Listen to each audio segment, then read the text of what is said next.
This is the week where you put people on timeout, or you tell them, I'm setting boundaries, and this is a great week to really test your boundary training and your boundary acceptance. And say, this week, leave your drama at the door, leave your heartache at the door, and leave your mess at the door. Welcome to Cards and Constellations with Bonnie Morris and Don Rumor Rivera from Sonoran Mystic Tarot.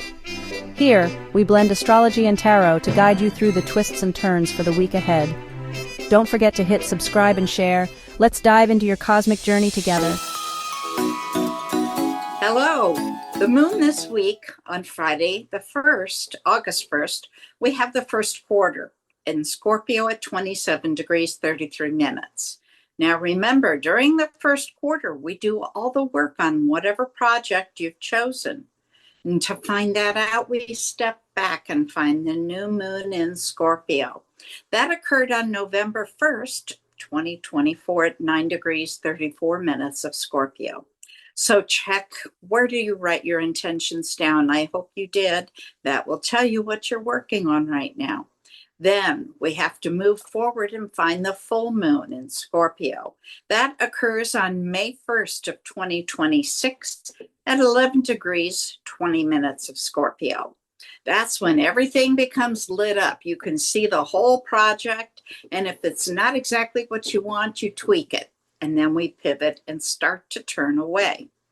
We have to look for the last quarter moon now in Scorpio. It happens on January 29th, 2027 at 9 degrees, 7 minutes of Scorpio. And that's where we celebrate our success and turn away, allow the project to move on by itself, and we wait for another new moon. Now, in the void, of course, we're going to take a look on July 28th. The void, of course, begins at 5:56 p.m., and that is Mountain Standard Time, Phoenix time, at 27 degrees, 32 minutes of Virgo. It ends that day at 10:43 p.m., and that's when it enters into the sign of Libra. Then again on the 29th at 8:58 p.m., the void begins at 11 degrees of Libra.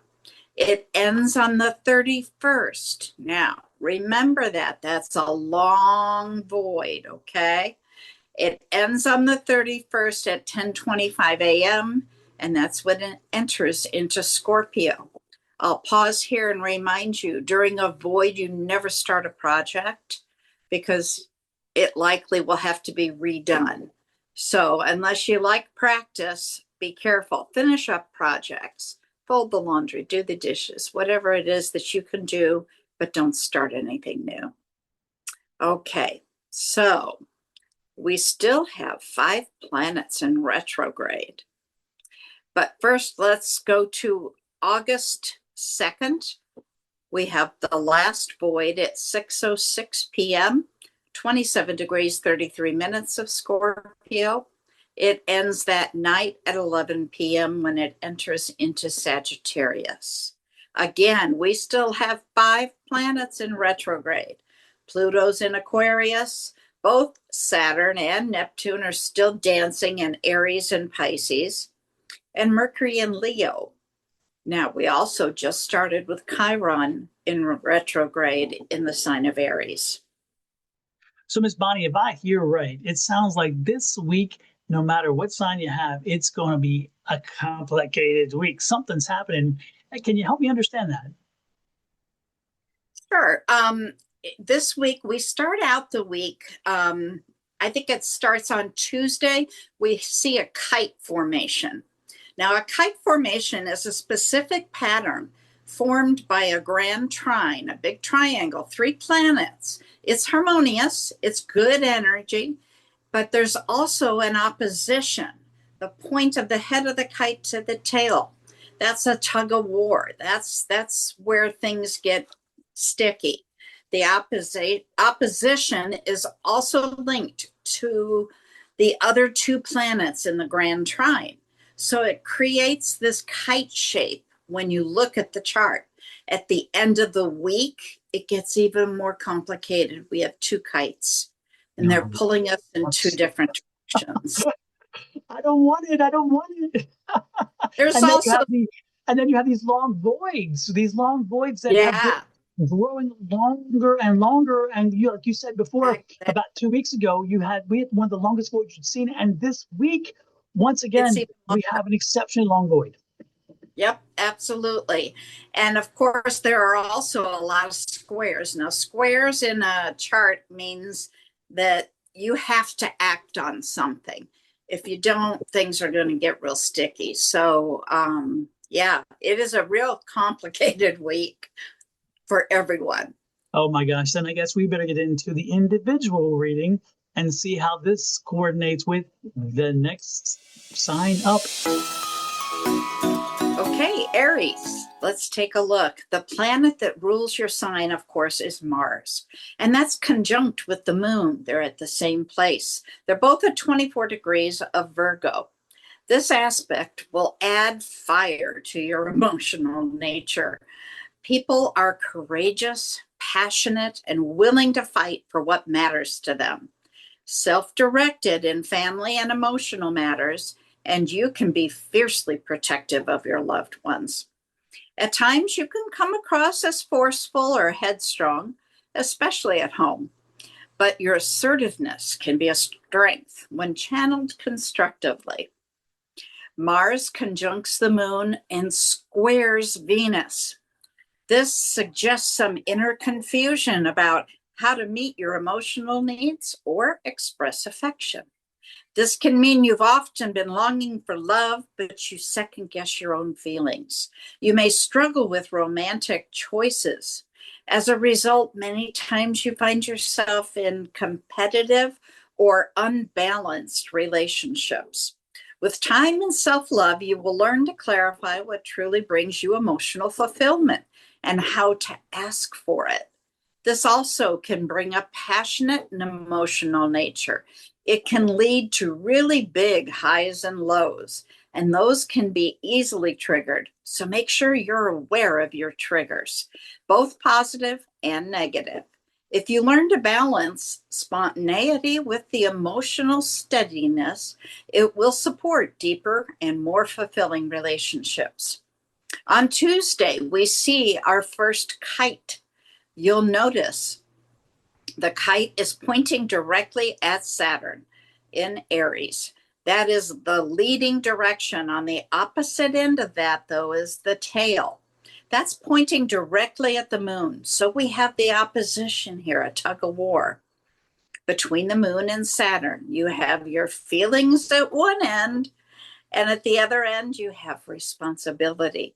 So basically, one side, you feel like you'll want to go play, but the other end is saying, hey, you need to do the dishes. So you need to be accomplishing both. What can you do to compromise? If you notice, the kite is made up of a grand trine. That is the orange triangle that is highlighted on the chart. It is harmonious and really good energy surrounding you. So we have the moon with our feelings, Pluto with transformation and change, and Uranus saying, surprise.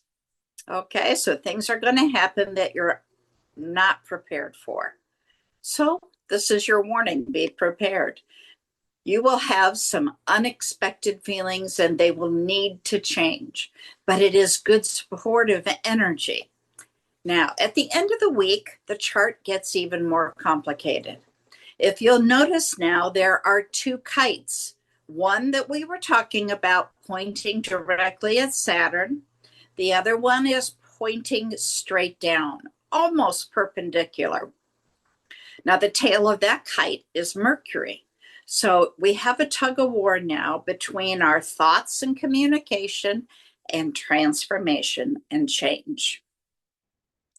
That means that our thoughts and the way we communicate needs to change. So how will you accomplish that? You will notice on the chart for the 31st, I have outlined a T square or a T cross, which is always located inside of a kite. Just be aware of it. We will talk more about that another time. Well, thank you, Ms. Bonnie, for that interesting read. And I am ready to give you some more information based on tarot to see how it conforms or does it not conform with astrology. It sounds like Aries is probably asking for something cleaner because that's complicated over there. But let's get to it.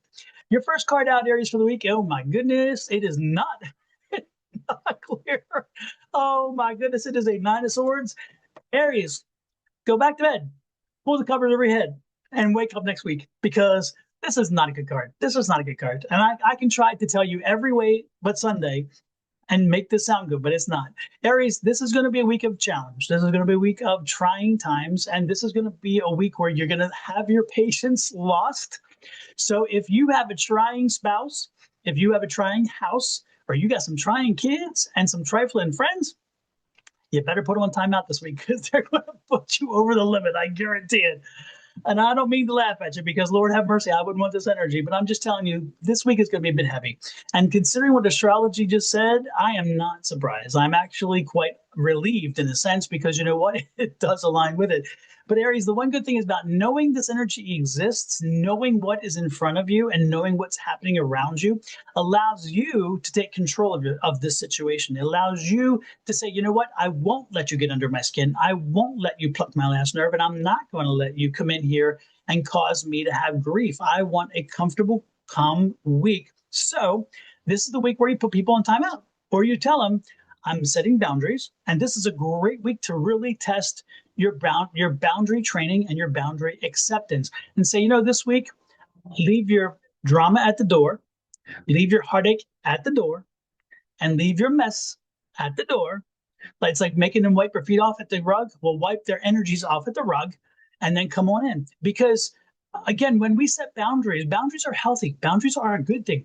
When you set a boundary, you're having a negotiation and says, hey, we agree to this. There's no conflict.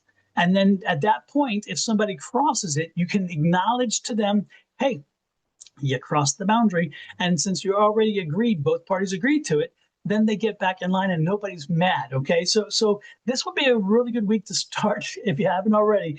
And it's interesting because, oh yeah, you got there's some trifling people. Here's a 7 of Wands. That means they're coming at you. They're coming at you from all sides, but also this is other things coming at you. So this is also a week where, again, a lot of things are happening around you and a lot of energies are happening fast. So this will be a fast-paced week. If you have to pace yourself, do, again, what I said, set a boundary and say, you know what? I understand that there are many things, but I'm setting priorities. And this is time management. I'm setting priorities. I'll take them one at a time and I'll get through what I can. But don't exhaust yourself, because when you exhaust yourself or you become overwhelmed, then that's when, again, your nerves are raw and then you snap. So again, boundaries, time management. I didn't think this was going to be an educational process. I thought it was going to be a reading. The next card out, though, look at this. I love this. This is that Knight of Cups. So the Knight of Cups says, if you listen to what I just told you, and you set the time management and you set the boundaries, you can work through this and you can work through this in a happy way. So again, you take control of the situation, understand that there'll be drama this week, understand that it will be a trying time, understand people, places, and things are going to have some influence on you that you don't necessarily want, but you can control it and you can pace it on your level and then ultimately work through it. One more card, and that is the overall energy of your environment. And I love this. The overall energy of your environment is the King of Swords. So the King of Swords has said, hey, you got to take control in a different way. Take control in a different way. And what different way? Again, boundaries and time management. You think these things make themselves up? Lord have mercy. You think I'd stack this darn deck? It is amazing. So with that said, I'm going to let you go. Miss Bonnie, what is your impression? Is it as clear as what I'm saying here? Because it seems like the astrology stuff, bam, lined up so well this week. What say you? Absolutely. You got to know your triggers here. This is going to be a week where you have to know what it is a hot button for you and control that. So, yeah, difficult week, but can get through it. That's the key point there, folks. We can get through it. With that said, please hit the like, share, subscribe, and follow buttons. We would truly appreciate it. Additionally, check out this Sonoran Mystic Tarot channel, should you not be on it already, and hit subscribe. If you are on it already, go over to Miss Bonnie's channel, which is underneath her image. It says Your Love Goddess on YouTube, and subscribe there as well. And then also subscribe above us as well. Miss Bonnie, also, how can they show us some love additionally? Well, there is that button that says like or thumbs up. We sure appreciate that. But even more than that, hit that subscribe. And don't forget to share it. And there you go. Sharing is caring. Sharing is caring. Help us grow our channel. We would appreciate it. We'll be back next week. Love, light, and blessings. And make sure that you work through the week in a very patient manner. Take it as it comes and don't get overwhelmed. Love, light, and blessings from Miss Bonnie and her family, me and my family, and to you and yours. Have a great one. Bye-bye.